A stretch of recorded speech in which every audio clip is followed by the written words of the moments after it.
tenemos tiempo para algunas preguntas de parte del público. No sé cómo las estamos administrando porque imagino que tenemos un micrófono. ¿Quién me ayuda con eso? Adelante, si alguien por allá, ahí está en la segunda fila, con ella, por favor. Te pido por favor que seas concisa en la pregunta, les pido a todos, si desean presentarse desde luego también.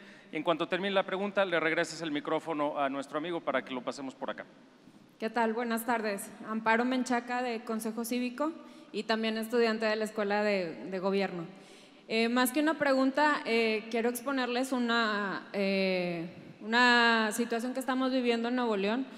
Desde Consejo Cívico lanzamos una campaña precisamente para desnormalizar la corrupción, y en donde, bueno, pues ahorita Nuevo León está siendo pues volteado a ver por muchas situaciones que precisamente no nos agradan mucho. Sin embargo, tenemos la firme convicción como sociedad civil organizada de que la corrupción no es normal y lo normal es ser honesto. Entonces, precisamente ese es el nombre de nuestra campaña, Soy Honesto Hoy. Entonces, pues es una invitación a todos a sumarse y empezando con los regios contra la corrupción. Entonces, esperamos que este movimiento pues se pueda expandir a todo el resto del país y les quiero compartir nada más esta experiencia para que pues empecemos todos a decir soy honesto hoy. Muchas gracias, Amparo. Por acá en medio, allá atrás.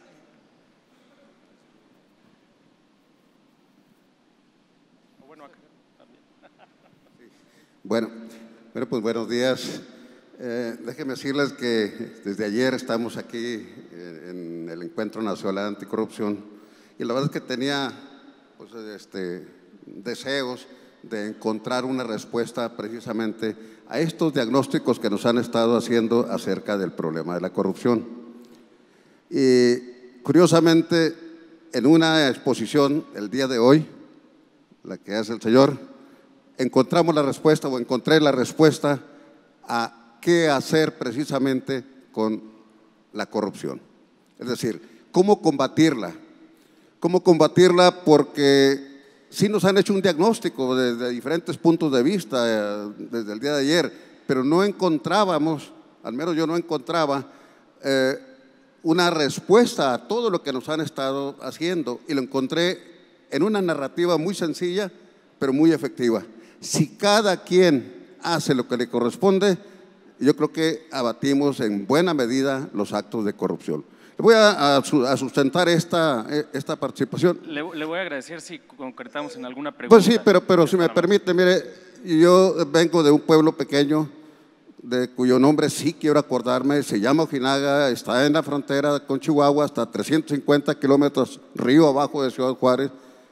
Y había una persona, un desempleado precisamente de una industria del cine, y por azares del destino lo nombraron delegado de tránsito. Y siendo delegado de tránsito, lo que hizo fue aplicar la ley en todos sentidos, ser el ejemplo para sus compañeros, vestirlos de manera correcta. Por cierto, a lo mejor no muy correcta porque los vistió de caqui, les puso sombrero a todos, pero los empezaron a respetar, no aceptaban mordida y esto le valió que lo nombraran candidato a la presidencia y ganó. Este es un ejemplo pues de que si cada quien hace lo que le corresponde, creo que podemos abatir en mucho los problemas de la corrupción. El problema es que no estamos dispuestos a hacer cada quien lo que nos corresponde. Muchas gracias. Allá atrás, acá. Primero hasta la última fila y después 2 filas adelante, por favor.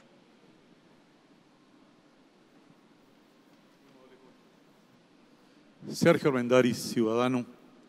Tengo la impresión de que la tía Dubiges es más sabia de lo que parece. El asunto de la táctica y la estrategia tiene que ver también con la índole y con la llamada de la tribu. Hoy vivimos la cuarta transformación en inminencia. Vamos a ver cómo sale el sol. Tenemos problemas serios para construir una estructura más o menos identitaria. Vivimos la llamada del populismo, de un nacionalismo al estilo López Obrador, si es que esto va a cristalizar. Tal parece que algunos aspectos no visibles siguen siendo determinantes. No bastan Hayek ni Popper con ingenierías constitucionales o arquitecturas institucionales para llevar al mexicano, y es aquí donde la tía Dubiges saca la cara y la cabeza, para sacarlo y convertirlo en una cultura nórdica, anglosajona, de ingeniería constitucional o institucional. Popper todavía no se da del todo en México. En ese sentido, ¿qué podemos pensar de una cultura corporativa, si no quieren parroquial, porque Sidney y Verba pues ya son realmente algo obsoletos, de una cultura populista, autoritaria, mesiánica, una índole quizá no visible, pero que va a procesar instituciones y con una llamada de la tribu, parafraseando a Vargas Llosa, que lo que va a permitir es permisividad a los propios y cuestionamiento y desnormalización a los ajenos? ¿Será que este país puede transitar hacia una racionalidad y normalidad entre la definición de las dos nuevas categorías que determinen la nación, entre lo fifí y no fifí? Eso es cosa de índole, y ahí es donde la tía Dubiges a lo mejor no estaba del todo desencaminada. Gracias.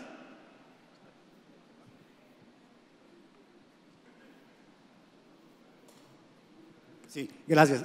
Bueno, primero que nada quisiera felicitar a todos los participantes, nos han dado mucha luz sobre el problema de México, pero quiero decir algo rápido. Yo no estoy muy de acuerdo en que seamos una nación tan corrupta, porque yo no estoy de acuerdo en ese 135º lugar, es muy discutible, lo voy a decir de una manera muy rápida. Cuando vino la primera alternancia en el poder, hubo un panel de discusión en la televisión y llegó un gran mexicano que amaba mucho a México, Miguel Ángel Granados Chapa, y de repente les dijo a todos los que estaban ahí: ¿saben qué? Aquí en México hay un problema con Pemex, con una compañía de Florida por $250 millones, y gracias a la investigación periodística que ayer vimos aquí, que es muy importante, el gobierno de Mitterrand, sí, fueron 5 personas a la cárcel por un fraude en ELF y fueron $5,000 millones. El gobierno de Helmut Kohl cayó por un fraude que hubo ahí, una corrupción entre las compañías constructoras y las petroleras de $8,000 millones. En ese mismo año se dio un fraude en la compañía Enron de Estados Unidos de $64,000 millones. O sea que si nos comparamos con ellos, estamos en kinder. Y les dijo a todas las demás personas, así de que si ahorita ustedes piensan que en el mundo se van a respetar los tratados, los convenios, van a necesitar cambiar de país. Y la pregunta es, ¿qué pasa cuando la Suprema Corte dice que lo negro es blanco y lo blanco es negro? O que en el Congreso, como cuando vino los primeros diputados de mayoría, de repente dijeron en el Congreso, 37 entre 5 da 6. Y cuando le dijo uno, oiga, perdóneme, son 7. No, vamos a votarlo. Y votaron y ganaron. ¿Qué se puede hacer ante esa impunidad? Gracias. Y la última pregunta, porque no tenemos mucho tiempo, allá al caballero que está parado.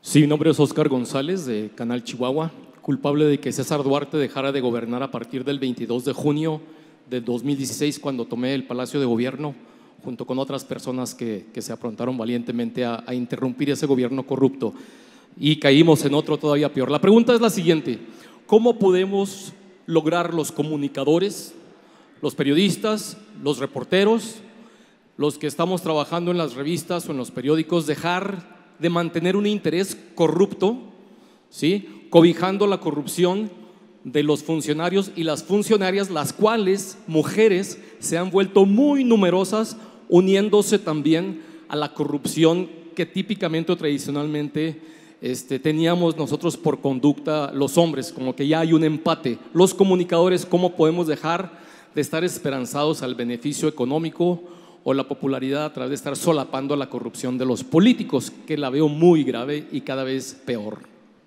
Muchas gracias. Pues tenemos oportunidad de responder desde el panel. ¿Quién se anima?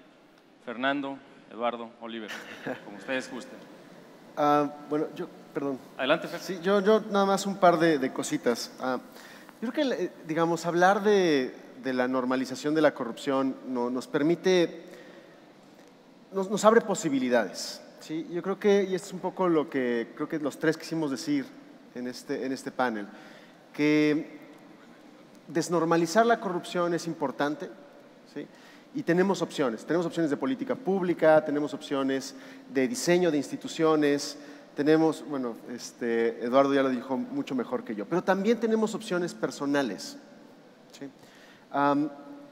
Alguien decía, alguna de las personas que habló, de dar el ejemplo, ¿sí? Bueno, hay mucha evidencia de cómo dar el ejemplo sí puede ser un marcador muy importante para desnormalizar la corrupción. Entonces, creo que también esto nos habla de una oportunidad personal de convertirse en agentes de cambio en su entorno inmediato. La corrupción también es un asunto que nos compete a nosotros, ¿sí? Y en ese sentido, también es un asunto en el cual tendremos que pensar cuáles son las estrategias individuales a través de las cuales nosotros, en nuestras familias, en nuestras escuelas, ayudamos a desnormalizar la corrupción. Entonces, pues bueno, nada más esa pequeña nota. Adelante, Oliver. Muy breve también. Yo creo que…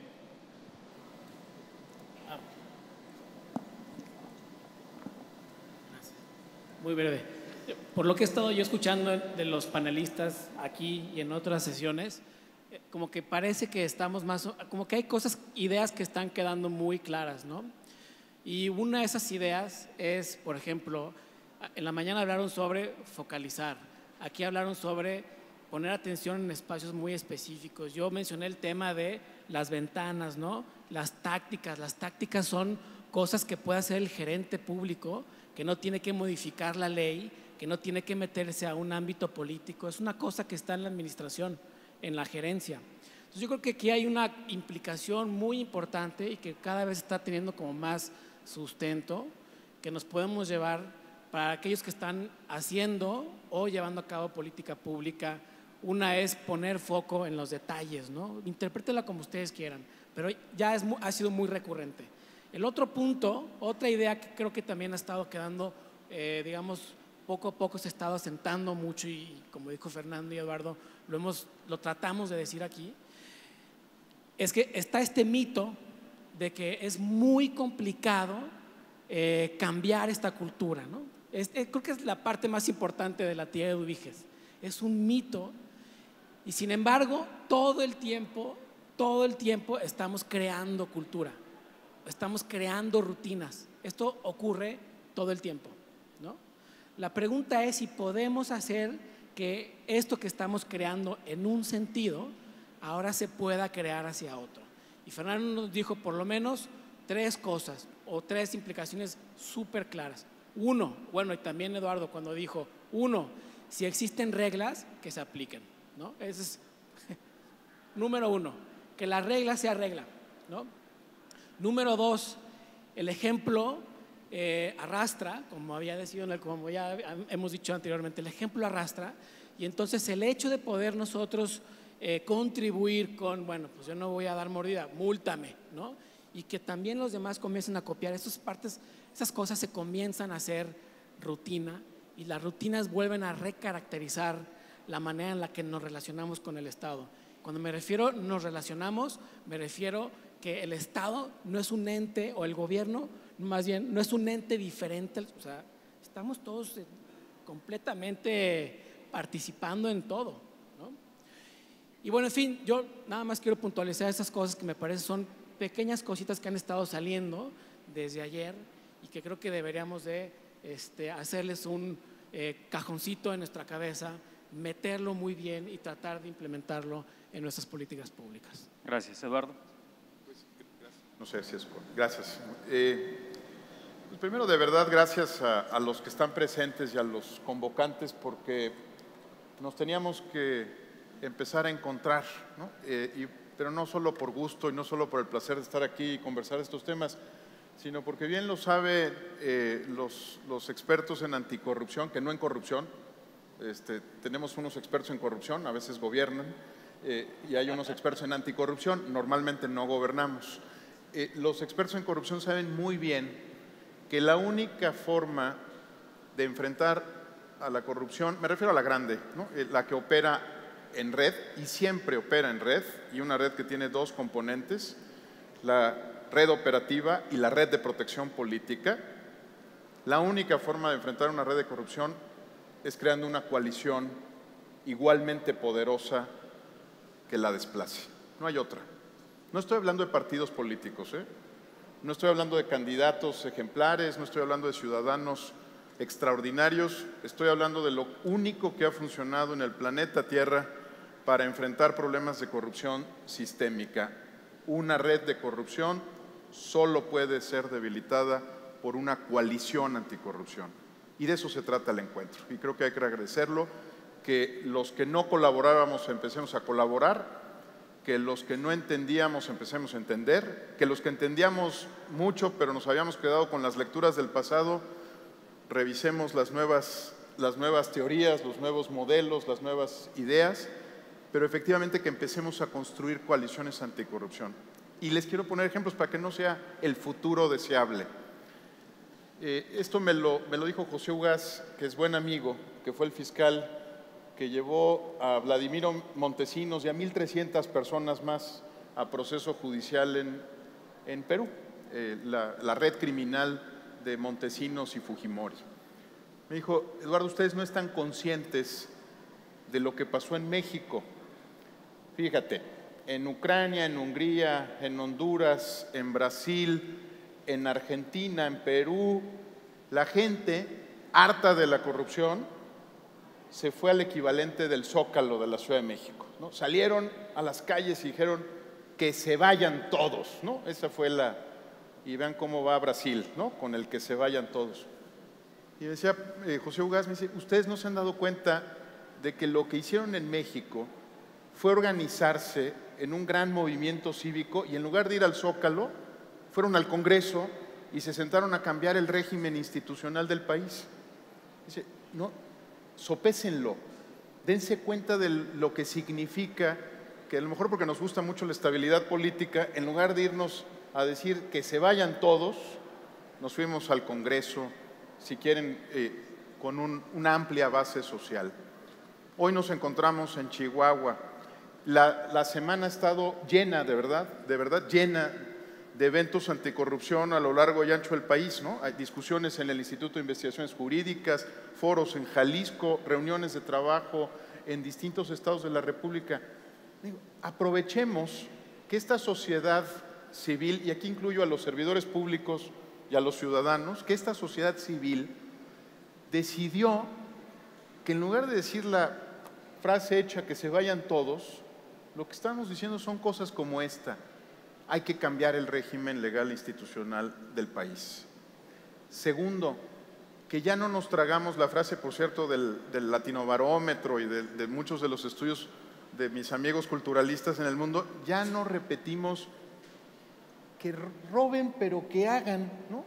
Si yo tuviera que inventar hoy un hashtag para las próximas elecciones en el país, diría hashtag hagan sin robar, ¿no? Ya no lo vamos a tolerar. Y creo que en el país que decimos que no pasa nada, están pasando cosas y hay que también leerlas. Pueden ustedes tener la preferencia electoral o política que prefieran, pero en mi definición de responsabilidad política, que creo que es la de varios, porque leí los textos del doctor Poiré, en mi definición de responsabilidad política hubo un voto de castigo al mal gobierno y a la corrupción en Chihuahua y en muchos otros estados del país. Entonces, esa sociedad donde no pasa nada, resulta que se está encontrando para hacer anticorrupción, hacerlo bien, con todo el expertise técnico que tiene el país.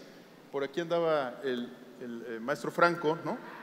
Que le regalaron hace 8 días y con ello cierra una nota en Reforma devastadora, ¿no? Le pusieron en Reforma y le dijeron México, líder en medición de la corrupción en el mundo. Y luego abajo, pero en resultados todavía no pasa nada. Tenemos que empezar a conectar diagnóstico y tratamiento. Y tenemos que hacer que estos encuentros produzcan algo más que una sociedad muy informada, que conoce mucho sobre el tema, que se maravilla por las redes, que tiene unas infografías padrísimas y que haga una sola cosa. El objetivo del Sistema Nacional Anticorrupción es uno solo: desmantelar las redes de corrupción que se apoderaron de nuestras instituciones públicas. Muchas gracias, Alejandro, y muchas gracias a todos y a todas. Muy bien, pues muchas gracias. Con esta participación de cierre por parte de Eduardo y de nuestros panelistas, me queda perfectamente claro que en este lugar en este encuentro a lo largo de esta semana aquí en Chihuahua están precisamente esas historias que nos van a dar los ejemplos de cómo resolver los problemas. Ya nos han dado algunos, seguiremos escuchando otros, pero lo que no cabe aquí es la desesperanza. Y lo que sí cabe aquí y lo que se está mostrando en los rostros y en el tiempo y en el esfuerzo de todos quienes están participando en este foro es la convicción de que de aquí van a salir las soluciones que van a ir transformando a nuestro país, y eventualmente tendremos foros en donde hablemos de muchas de estas intervenciones y de cómo esta historia de cultura y de normalización va a convertirse, no me cabe duda, en la cultura y la normalización de que sí podemos hacer las cosas bien y conforme a la ley. Muchas gracias, muy buenas tardes. Muchas gracias, agradecemos a este panel de normalización y racionalización de la corrupción en este encuentro nacional anticorrupción. Agradecemos al doctor Alejandro Poiré por esta participación como moderador, también por supuesto al doctor Fernando Nieto Morales, a Eduardo Bojorquez y también al doctor Oliver Mesa.